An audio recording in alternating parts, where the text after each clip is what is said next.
हाँ जी, तो welcome back Hasan live TV ते व्लॉग बहुत ही छोटा होएगा।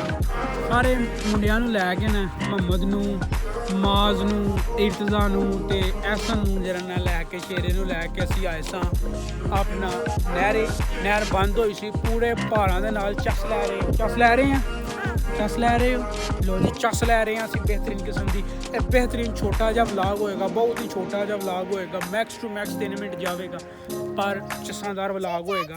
तुसीं सिनेमैटिक शॉट्स वेखो ते सबसक्राइब करो ते वीडियो नूं वध तो वध शेयर करो वीडियो नूं वध तो वध जिहड़ा ना ओह शेयर कीता जावे।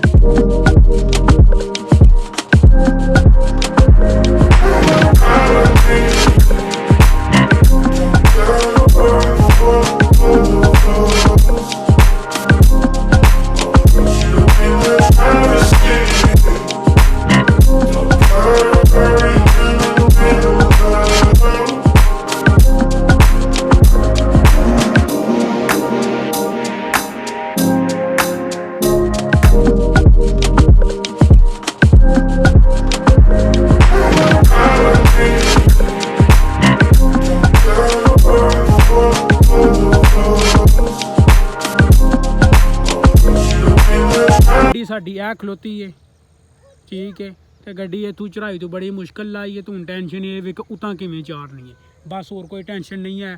सूरज जिहड़ा ना डुब्बन डिया वे ते दिन बिल्कुल छोटा जिहा हो गया वे आलमोस्ट 5 बज के ते कोई 11 मिनटां ते अज जिहड़ा ना ओह सूरज डुब जाना वे ते दिन किड्डा कु रह गया बिल्कुल छोटा जिहा। ते इस पासे मसरूफ जिंदगी लोग कम्मां कारां तों आ जा रहे ने। ओ जी मित्रों मुंडे जेह्ड़े न ओह गए ने पर हत्थ मूँह धोन नहर दे विचों ते इधर मुहम्मद माज साहब जेह्ड़े ने पूरे पहाड़ां दे नाल जेह्ड़े ने ओह खेड मल रहे ने। ते एह सी छोटा जिहा व्लॉग उम्मीद करांगे कि व्लॉग तुहानूं आया होएगा पसंद। व्लॉग पसंद आए तो अगे शेयर करो चैनल नूं सबसक्राइब करो ते जे फेसबुक ते वेखण डे हो तो शेयर जरूर करो मित्रों फेसबुक ते वेखण डे हो तो शेयर करो।